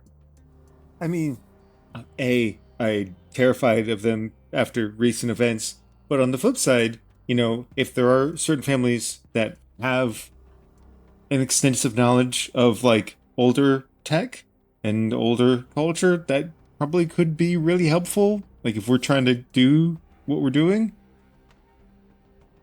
Who knows what it could? Who knows what it could be? Yes, it could definitely be that they are wanting to buy a member of their family onto this expedition, and plying us with alcohol and things as a first step in that. More to come. If we get Rook out of this, Rador, I'll be so proud of you. Well, if you wanted to take that bottle and pawn it, I'm sure you would immediately have a good amount of Ruka. Yeah? All right. I'm going to take the bottle. There were multiple bottles, right? Like there was the Sira, and then there was also... It's a case of like high quality liqueur, and then it was a jar of the high quality like Sira. So yeah, there's a whole case of alcohol that you could take a bottle or two and sell. So if we have already come into more than we would have, but we should probably Richter, you may know about these things in your days of investigating and folks trying to get on the good side of investigators and whatnot. Trying to buy our answers. Bribes. I'm not saying that you took them, but I'm sure many were offered to those. I took many bribes. Oh, okay. Well, there you go. Well, I can reach out to Gina and see if she can flip bottles for us. Maybe get us some extra supplies. Also be a good idea to share this with the crew. They'd probably like that. That's but pretty money. smart. Yeah, but honestly, like long-term slipstream voyage and having good relationships with people that could potentially like shoot us down, or we might need to rely on them if things go bad. Like sometimes that's worth more than money. Yeah, but we could also just have like good personality, and that works too. So we need to build up good rapport because we don't have good personality. Fine. I mean, you're a wonderful person, but we're a mess. Rudor, you're cool. We're the more of these events we go to, the more comfortable we will be at them, and I was pretty comfortable. We might want to get you another outfit if we're going to dine at a Coriolis home. It's mostly clean. I think we could perhaps cash one of those bottles in for an all clean outfit for dinner and next time. Just a thought. I might want to take this invitation. Well, I definitely want to take this invitation as well. So do we want to, we don't want to appear too eager, I'm assuming. Jeff, was there a date on the invite of when we were supposed to go dine with them? No. Or, okay. There was nothing. Yeah. Okay. We don't want to appear too eager and go today. We can send them a message. I look around for if there's like a messenger nearby. You can fetch that kid before he leaves. Hey! Tip him a third. Wait. Yes. Oh boy. She paid you already, so I got a message to return But only to. twice. Alright, look. Tell the Asher family, and I'll point to like the address from the envelope. I presume he can read.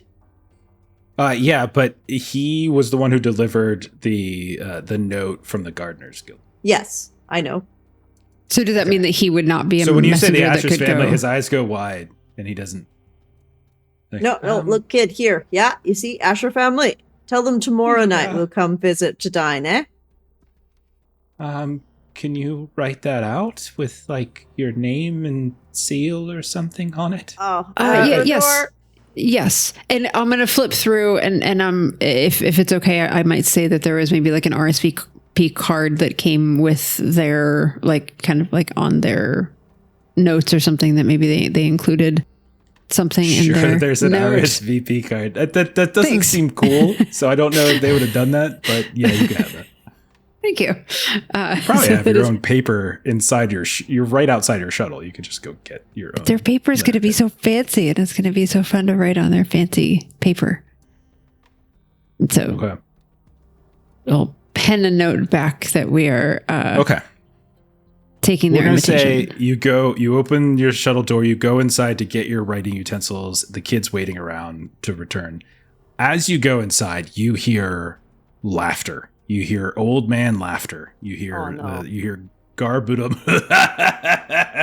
but you also hear a very familiar voice, Armande, as you hear the laughter of Huzra, man you met inside the archive, and you see these two old dudes are sitting down at like a table in like the joint little area, and you can see that they're playing some kind of like.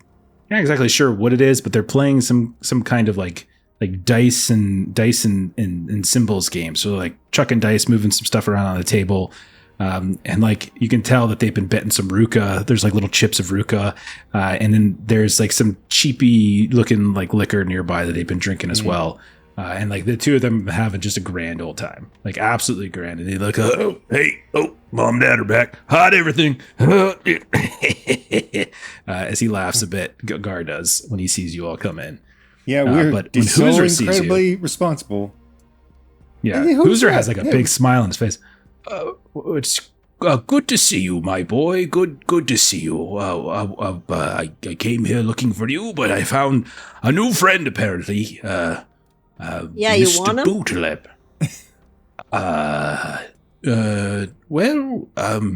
What's that supposed to mean? We're like fucking taking off, so. Where are we going? I'm going to Slipstream for a couple of years. Oh, we heading out there into the verse and looking around, poking around, lifting stuff up. That we're doing? Apparently we're like special advisors to go try and triangulate where some of this all leads to, comes from.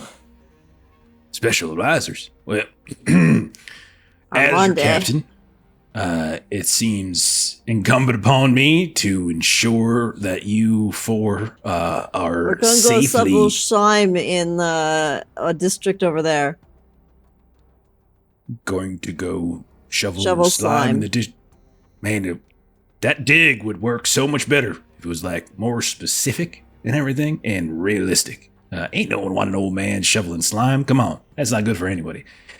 Anyhow, as I was saying, as captain, in as the foremost expert on the builders amongst the five of us, how many y'all been on? How many delves y'all been on? One, right? Y'all been on one. Ask me how many I've been on. Ask me how many. How many? Ask me. When was the last one you were on? 31. Like 5 years ago. That's a lot. 31's a lot. Yeah. I've been around a while, you know.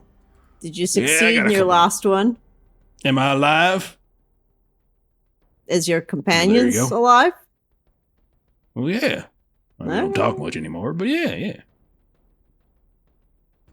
We were wondering if maybe you'd gotten comfortable here and if this would be something you'd want to go do or might have someone that you might want to recommend.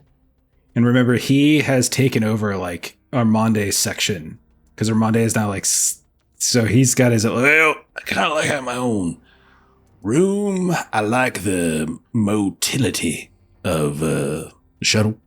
Nice, you know.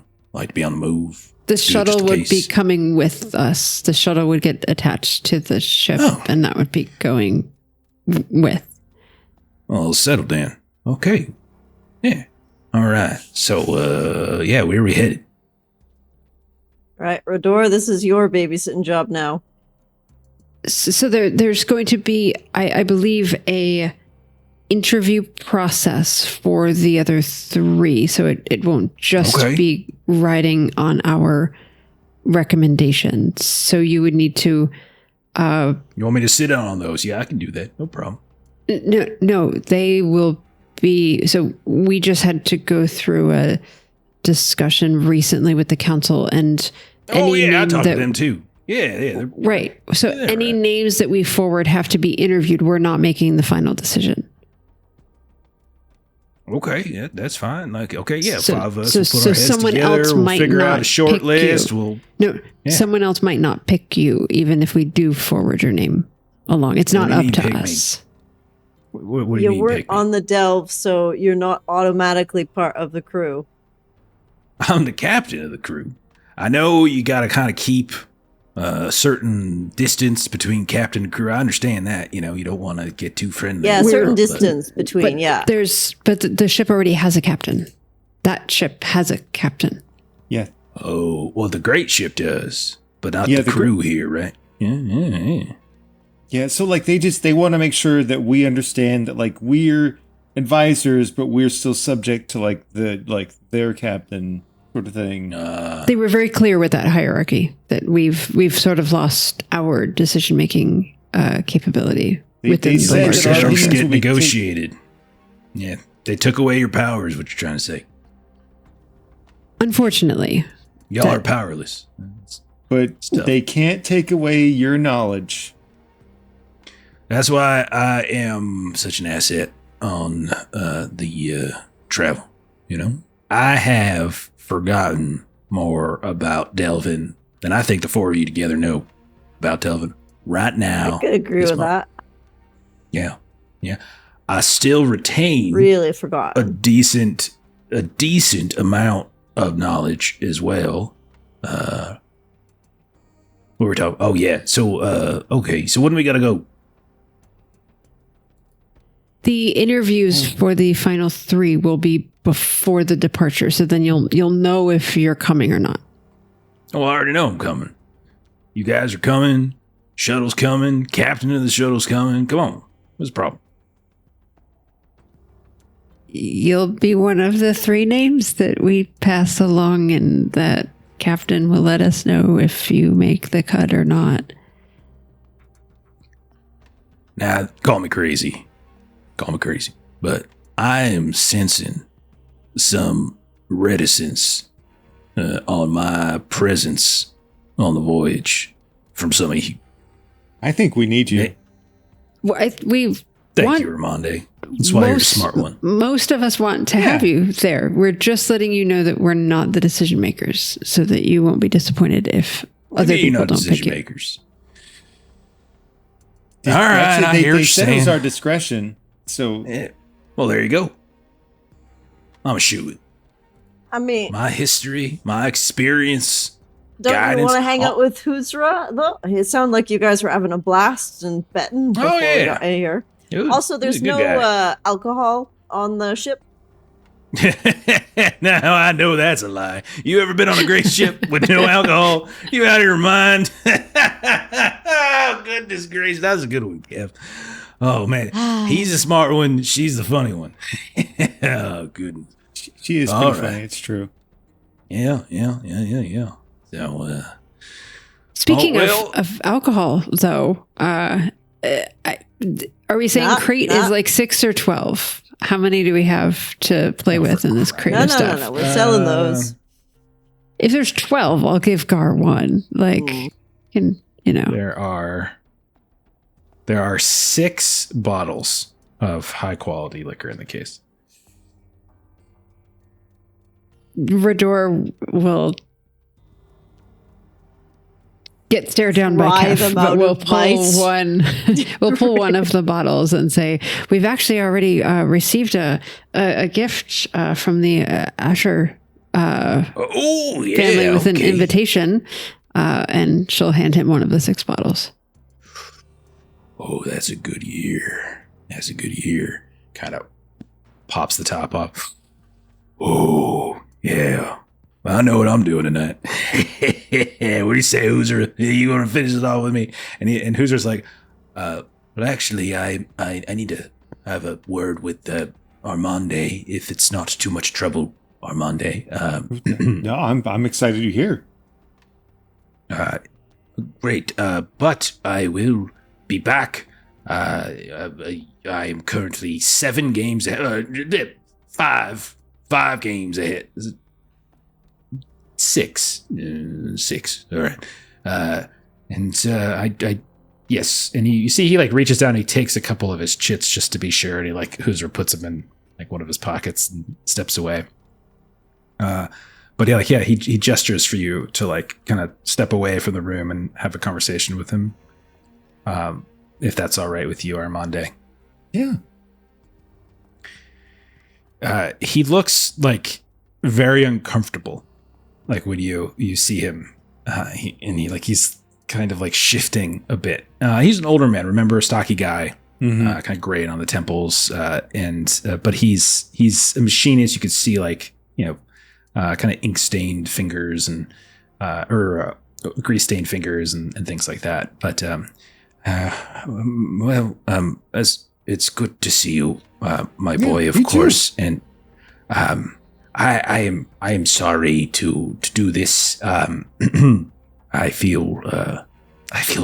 just feel awful about this, but I was asked to make an introduction, you see, between you and your crew, with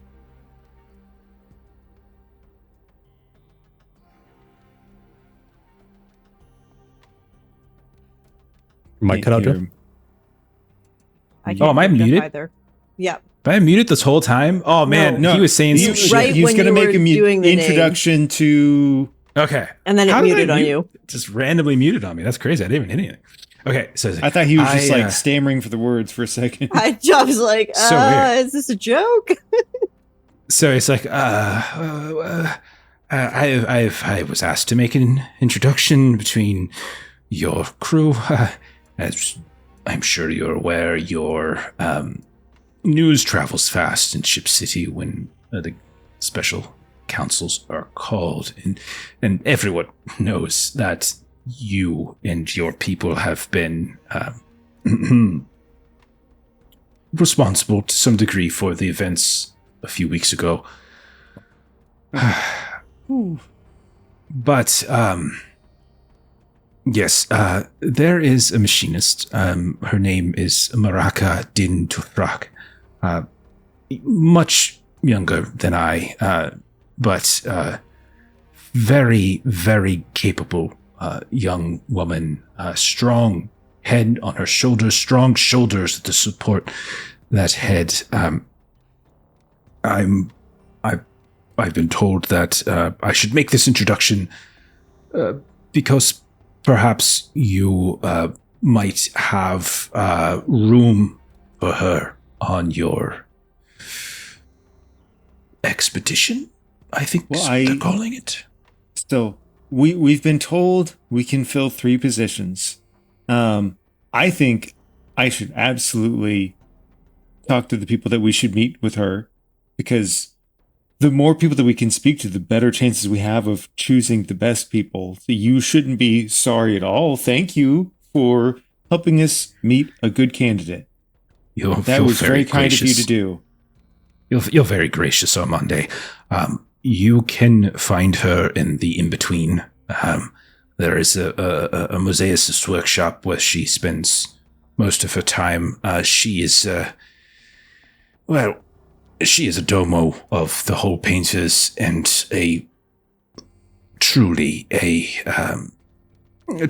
an exceptional mechanic. She also knows a thing or two about shards and artifacts and ship systems and such. And most importantly, she is like a kindred spirit. She's as explorative as you can be in the Machinist Guild. Most of us, we tunnel into the holes and make sure that the ship city is beating, but there are need for good machinists on a great ship, I would imagine. I've never been on That's one so myself. true. And more importantly, like if it sounds like your personal recommendation is sincere, so like I don't know enough about that thing, so like I would take your recommendation pretty highly. Well, I still think you should meet with her, of course. She'll be awaiting you. She just give her my name and she'll know exactly who you are. Yes. Okay. Thank you, Huzra. That was. I'm so glad you came. Yes. I was, because like it's really feeling a little stressed about making sure that we put together the best people we can to do a good job, and like sometimes you don't even know what you need to know that you need to do. Yes. Well, I'm sure you're going to make an excellent choice. Just trust your instincts, my boy, and I'm sure that you'll make the right decisions. Yeah. Okay. Well, we're definitely going to make sure to meet with her. That was super helpful of you. I'm so glad you, and like, I feel bad that you said you were sorry. You shouldn't feel sorry. I just didn't want to make it seem as though I am exploiting our friendship to influence your decision. You're helping us find good candidates. That's great. Yes. I'm not good with the politics of it. Me either. All. No. No. Good. So I trust you a lot more than I trust people that do speak like super like pretty. So yeah. No, I'm grateful for that. Excellent. Well, good. That is a load off my mind. Well, shall we get back to it then? Yes, I think maybe you should share some of that bottle. I mean, if you want to. You don't have to if you don't want to. But, like, it's a fancy bottle, and he was already, dicing with you anyways. Very good. Right? And, like, you've already got this rapport going, and you were already having so much fun. Oh, so really, it would be a shame if you didn't get a sip. He's a delightful... Two old men in the ship now. So yeah, we'll say you go back in there and start drinking, start playing. Rador, you finish up your note, or was it Kev? One of the two. And as like maybe Kev, you escort the kid out, and you kind of tell him what do you want him to do. Mm-hmm. And it's like evening time at this point. And as you're out there and you see the kid like race away, like you're on the docks, there's like the dock crowd of the night. You see, crane rats and stuff running. You see, stevedores, workers, etc. You see the kid run off to kind of deliver the note to the Asher family. You are like bumped into, and you see this group of people like move past. No one stops to talk, but you suddenly feel something in like a pocket. And as you pull it out, you can see that it is a familiar matchbook for the Golden 8. And you can see that there is a time for tomorrow afternoon. No other information. But that is, you kind of know what to read. Yeah. Someone from your Black Toad contacts seems to want to talk with you as well. See, my guild is just as legitimate and just as forthright as every other guild who wants to talk to us. You are an explorer's guild member. You're in you our are guild. not Black Toad. You're in our guild. You are all You're just explorers. friends with them. Sorry, my friends are just as legitimate as every other guild. And I think we'll end it there with you all having several leads on potential people you could interview and talk to and all that kind of good stuff. All right. Yay. We are All right, excellent. Everybody wants to be our friend now. Yeah. So yeah, next time we'll do some job interviews and maybe we'll do a tour of the ship. All right. Yeah. Yay. Good All to be right. back to Coriolis. Good Yeah. times. All right. So let's do a couple close plugs and we'll get on out of here. What am I going to start off talking about? Let's talk about games that people on our channel make. I'm wearing a Huckleberry shirt right here by our good pal Steven. He's getting ready to deliver goods from the backer kit he launched last year. So that's coming down the pike.